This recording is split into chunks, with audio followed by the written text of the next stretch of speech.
ಪ್ರೀತಿಯ ಪ್ರಥಮ PUC ವಿದ್ಯಾರ್ಥಿಗಳೇ ಹಾಗೂ ದ್ವಿತೀಯ PUC ವಿದ್ಯಾರ್ಥಿಗಳೇ ಎಲ್ಲರಿಗೂ ಕೂಡ ಸಂತೋಷದ ಸುದ್ದಿ ಏನು ಅಂದರೆ ಎಷ್ಟು ಇಂಪಾರ್ಟೆಂಟ್ ಕ್ವಶನ್ ಪೇಪರ್ಗಳು ಸಿಕ್ಕಿದ್ದಾವೆ ಅಂದರೆ ಬಿಸ್ನೆಸ್ ಸ್ಟಡೀಸು ನೀವು 4 ಕ್ವಶನ್ ಪೇಪರನ್ನು ಸಾಲ್ವ್ ಮಾಡಿದರೆ ಸಾಕು ಔಟ್ ಆಫ್ ಔಟ್ ತೆಗಿತೀರಾ. ಎನಿಹೌ ಬನ್ನಿ, ಈ ಒಂದು ಪ್ರಶ್ನೆ ಪತ್ರಿಕೆ ಫಸ್ಟ್ ಇಯರಿಗೂ ಹಾಗೂ ಸೆಕೆಂಡ್ ಇಯರ್ ವಿದ್ಯಾರ್ಥಿಗಳಿಗೆ 80 ಮಾರ್ಕ್ಸಿಗಿರುತ್ತೆ. ಈಗ ಸ್ಪೆಷಲಾಗಿ ನಮ್ಮ ದ್ವಿತೀಯ PUC ವಿದ್ಯಾರ್ಥಿಗಳಿಗೆ ಈ ಒಂದು ವಿಡಿಯೋ ಆಗಿರುತ್ತೆ.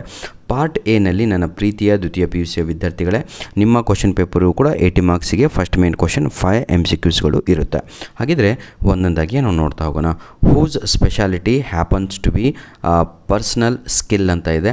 ಇದಕ್ಕೆ ಸರಿಯಾದ ಪ್ರೀತಿಯ ವಿದ್ಯಾರ್ಥಿಗಳೇ ಸರಿಯಾದ ಉತ್ತರ ಬಂದು ಆಪ್ಷನ್ನು ಬಿ ಆಗಿರುತ್ತೆ. ದಟ್ ಈಸ್ ಆರ್ಟ್ ಸ್ಕಿಲ್ ಅನ್ನುವಂಥದ್ದು ಸರಿಯಾದ ಉತ್ತರ.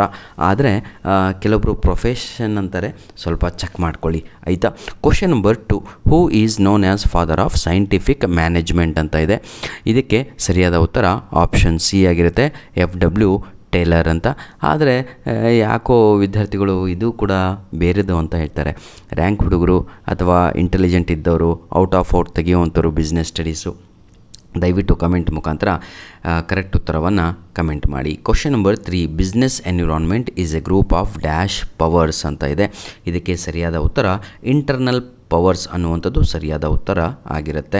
ಆದರೆ ಬಹಳ ಜನ ವಿದ್ಯಾರ್ಥಿಗಳು ಆಪ್ಷನ್ ಡಿ ಕೂಡ ಸರಿಯಾದ ಉತ್ತರ ಸರ್, ಸ್ಪೆಷಲ್ ಆ್ಯಂಡ್ ಜನರಲ್ ಅಂತ ಹೇಳ್ತಾರೆ. ದಯವಿಟ್ಟು ಕಮೆಂಟ್ ಮುಖಾಂತರ ಸರಿಯಾದದ್ದನ್ನು ತಿಳಿಸಿ. Question number 4, Arjun runs a factory where in he manufactures footwear, cosmetics and leather bags. Which type of organization structure should be adopted to achieve the targets ಅಂತ ಇದೆ. Question number 4ಕ್ಕೆ 100% ಸರಿಯಾದ ಉತ್ತರ ಡಿವಿಷನಲ್ ಸ್ಟ್ರಕ್ಚರ್ ಅಂದರೆ option B ಅನ್ನುವಂಥದ್ದು ಸರಿಯಾದ ಉತ್ತರ ಆಗಿರುತ್ತೆ. Question number 5, my dear children, the highest level need in the need hierarchy of Abraham Maslow is dash ಅಂತ ಇದೆ. 5ನೆಯ ಪ್ರಶ್ನೆಗೆ ಸರಿಯಾದ ಉತ್ತರ self actualization need is the right answer, my dear children. ಈಗ ನಾವು ಸೆಕೆಂಡ್ ಮೇನಲ್ಲಿದ್ದೀವಿ. ಸೆಕೆಂಡ್ ಮೇನ್ ಸಿ, ಇದರಲ್ಲಿ 5 ಫಿಲ್ ಇನ್ ದ ಬ್ಲ್ಯಾಂಕ್ಸ್ಗಳನ್ನು ನಾವುಗಳು ನೋಡಬಹುದಾಗಿದೆ.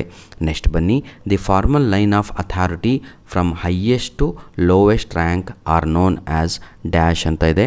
6ನೆಯ ಪ್ರಶ್ನೆಗೆ ಸರಿಯಾದ ಉತ್ತರ ಬಂದು ಎಲ್ಲರಿಗೂ ಕೂಡ ಗೊತ್ತಿರುವಂಥದ್ದು scalar chain is the right answer. Clear my dear. Question number 7, planning may not work in a dash environment ಅಂತ ಇದೆ. ಎಂಥ ಎನ್ವಿರಾನ್ಮೆಂಟು? ಡೈನಾಮಿಕ್ಕಲ್ಲಿ ಆಗದೆ ಇಲ್ಲ ಕಣ್ರಿ. Question number 8, a network of social relationship that arise spontaneously at workplace is called dash. Question number 8, my dear children, that is informal ಅನ್ನುವಂಥದ್ದು ಸರಿಯಾದ ಉತ್ತರ ಆಗಿರುತ್ತೆ. ಕ್ವಶನ್ ನಂಬರ್ 9, ಬಹಳ ಈಸಿ ಅಲ್ವಾ? Dash result in higher responsibility and hike in salary ಅಂತ ಇದೆ. ಎಲ್ಲರಿಗೂ ಕೂಡ ಗೊತ್ತಿರುವಂಥದ್ದು. ಪ್ರಮೋಷನ್ ಆದರೆ ತಾನೇ ಆಗುವಂಥದ್ದು ಇವೆಲ್ಲ. Right answer is promotion. Question number 10, dash is giving instruction and guiding people in doing work ಅಂತ ಇದೆ.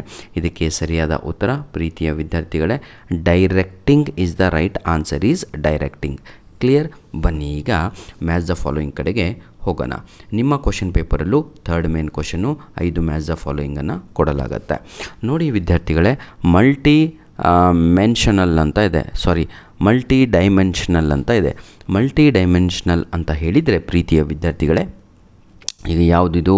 ಎಸ್, ಇದಕ್ಕೆ ಸರಿಯಾದ ಉತ್ತರ ಬಂದು ಮ್ಯಾನೇಜ್ಮೆಂಟ್ ಆಫ್ ಪೀಪಲ್ ಅನ್ನುವಂಥದ್ದು ಸರಿಯಾದ ಉತ್ತರ ಆಗಿರುತ್ತೆ. ಕ್ವಶನ್ ನಂಬರ್ ಎಗೆ ಆಯಿತಾ. ಆದರೆ ವಿದ್ಯಾರ್ಥಿಗಳು ಇದೇ ಸರಿ ಕಣ್ರು.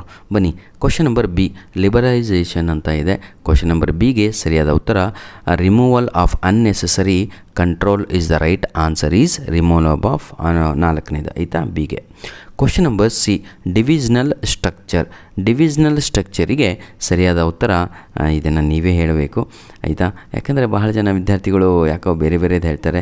ನನ್ನ ಪ್ರಕಾರ ಪ್ರಾಡಕ್ಟ್ ಸ್ಪೆಷಲೈಸೇಷನ್ ಅಂದ್ಕೊಂಡಿದ್ದೀನಿ, ಆದರೆ ಅವರು ಆಕ್ಯುಪೇಷನಲ್ ಸ್ಪೆಷಲೈಸೇಷನ್ ಅಂತ ಹೇಳ್ತಾರೆ. ಹಾಗಾಗಿ ತಾವುಗಳೇ ನನಗೆ ಆಪ್ಷನ್ ಸಿಗೆ ಡಿವಿಷನಲ್ ಸ್ಟ್ರಕ್ಚರು ವಿಡಿಯೋ ನೋಡ್ತಾ ಇರೋರು ಸೆಕೆಂಡ್ ಇಯರ್ ವಿದ್ಯಾರ್ಥಿಗಳೇ ಆಯಿತಾ. ದಿನನಿತ್ಯ ನೀವು ಕ್ಲಾಸಲ್ಲಿ ಕೂತ್ಕೊಂಡು ಪಾಠ ಕೇಳೋರಲ್ವ, ಇದಕ್ಕೊಂದು ಆನ್ಸರನ್ನು ಕಮೆಂಟ್ ಮಾಡಿ. ಕ್ವಶನ್ ನಂಬರ್ ಡಿ, ಕಾಂಪನ್ಸೇಷನ್ ಅಂತ ಇದೆ. ಕಾಂಪನ್ಸೇಷನಿಗೆ ಸರಿಯಾದ ಉತ್ತರ ಸ್ಯಾಲ್ರಿ ಆ್ಯಂಡ್ ಬೋನಸ್ ಅನ್ನುವಂಥದ್ದು ಸರಿಯಾದ ಉತ್ತರ ಆಗಿರುತ್ತೆ. ನೋಡಿ ವಿದ್ಯಾರ್ಥಿಗಳೇ, ಈ ಒಂದು ಮ್ಯಾಚ್ ದ ಫಾಲೋಯಿಂಗಿಗೂ ಡ್ಯಾಶೇಸಿಗೂ ಬಹಳ ಅಂದರೆ ಬಹಳ ಸೇಮ್ ಇದೆ. ಅಂದರೆ ಅರ್ಥ ಮಾಡ್ಕೊಳ್ಳಿ ನೀವು, ಆಯಿತಾ. ಟೇಕಿಂಗ್ ಕರೆಕ್ಟಿವ್ ಸ್ಟೆಪ್ಸ್ ಅಂತ ಇದೆ. ಟೇಕಿಂಗ್ ಕರೆಕ್ಟಿವ್ ಸ್ಟೆಪ್ಸ್ ಅಂತ ಹೇಳಿದರೆ ಪ್ರೀತಿಯ ವಿದ್ಯಾರ್ಥಿಗಳೇ ಆಪ್ಷನ್ 3 ಅನ್ನುವಂಥದ್ದು 100% ಸರಿಯಾದ ಉತ್ತರ ಆಗಿರುತ್ತೆ. ಯಾವುದು? ಆಪ್ಷನ್ 3. ಯಾವುದದು? ಪ್ರೋಸೆಸ್ ಆಫ್ ಕಂಟ್ರೋಲಿಂಗ್ ಅನ್ನುವಂಥದ್ದು ಸರಿಯಾದ ಉತ್ತರ ಆಗಿರುತ್ತೆ. ಹೌದಲ್ವಾ? ನೆಕ್ಸ್ಟು ಮೈ ಡಿಯರ್ ಚಿಲ್ಡ್ರನ್,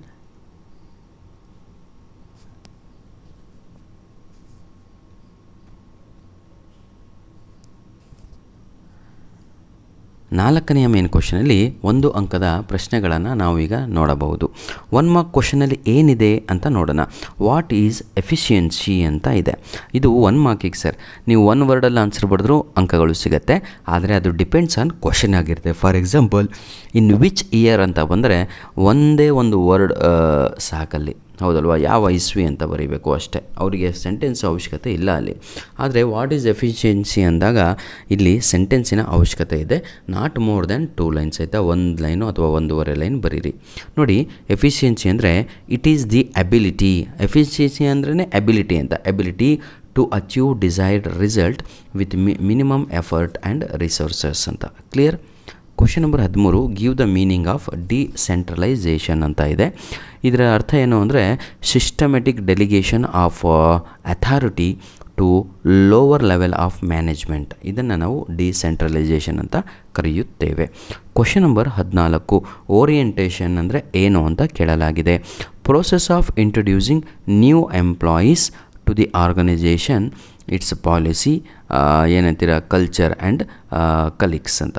ಅಂದರೆ ಓರಿಯೆಂಟೇಷನ್ ಪ್ರೋಗ್ರಾಮನ್ನು ಇಟ್ಕೊಂಡು ಎಲ್ಲರಿಗೂ ಕೂಡ ಒಂದು ಕಡೆ ಸೇರಿಸಿ ಹೊಸದಾಗಿ ಅಪಾಯಿಂಟ್ ಮಾಡಿರುವ ಎಂಪ್ಲಾಯೀಸ್ಗಳನ್ನು ಇಂಟ್ರಡ್ಯೂಸ್ ಮಾಡುವಂಥದ್ದು ಹಾಗೂ ಆ ಒಂದು ಇಂಡಸ್ಟ್ರಿ ಬಗ್ಗೆ ಅಥವಾ ಆರ್ಗನೈಜೇಷನ್ ಬಗ್ಗೆ ಮಾಹಿತಿಯನ್ನು ಕೊಡುವಂಥದ್ದು, ಅಲ್ಲಿನ ಒಂದು ವಾತಾವರಣದ ಬಗ್ಗೆ. Question number 15, state any one barrier of communication ಅಂತ ಇದೆ. ಒಂದು ಬ್ಯಾರಿಯರ್ ಆಫ್ ಕಮ್ಯುನಿಕೇಷನ್ ಹೇಳಬೇಕು ಅಂದರೆ ಲ್ಯಾಂಗ್ವೇಜಿಂದ ಪ್ರಾಬ್ಲಮ್ ಆಗುತ್ತೆ ಅಷ್ಟೇ, ಮತ್ತೇನೂ ಇಲ್ಲ. Question number state any one limitation of controlling ಅಂತ ಇದೆ. ಇದು ನೀವೇ ಬರೀರಪ್ಪ. ಏನಿದು ಎಲಿಮೆಂಟ್ ಆಫ್ ಮೋಟಿವೇಶನ್ ಅನ್ಸುತ್ತೆ ಇದಕ್ಕೆ. ಎನಿಹೋ ವಿದ್ಯಾರ್ಥಿಗಳೇ, ಇದು ನಮ್ಮ ಮೇಲ್ ಐ ಡಿ ಕಣ್ರಪ್ಪ, ಕಾಣ್ತಾ ಇದೆ ಎಲ್ಲರಿಗೂ. ಧನ್ಯವಾದಗಳು. ದಯವಿಟ್ಟು ಇನ್ನೂ ತಾವುಗಳು ನನಗೆ ಯೂನಿಟ್ ಟೆಸ್ಟ್ 1ರ ಪ್ರಶ್ನೆ ಪತ್ರಿಕೆಗಳನ್ನು ಕಳುಹಿಸಿಕೊಟ್ಟಿಲ್ಲ. ನಮ್ಮ ಮೇಲ್ ಐ ಡಿಗೆ ಯೂನಿಟ್ ಟೆಸ್ಟ್ 1 ಕ್ವಶನ್ ಪೇಪರ್ಗಳನ್ನು ಕಳುಹಿಸಿಕೊಟ್ರೋ ಬಿಸ್ನೆಸ್ ಸ್ಟಡೀಸಿಂದು. ದಯವಿಟ್ಟು ಇಷ್ಟು ರಿಕ್ವೆಸ್ಟ್ ಮಾಡ್ತಾಯಿದ್ದೀನಿ. ನಿಮಗೋಸ್ಕರ ನಾವು ಇಷ್ಟೊಂದು ಕೆಲಸ ಮಾಡ್ತೀವಿ, ಉಚಿತವಾಗಿ ಸೇವೆಯನ್ನು ಸಲ್ಲಿಸ್ತಾ ಇದ್ದೀವಿ. ದಯವಿಟ್ಟು ವಿದ್ಯಾರ್ಥಿಗಳೇ, ಆಯಿತಾ?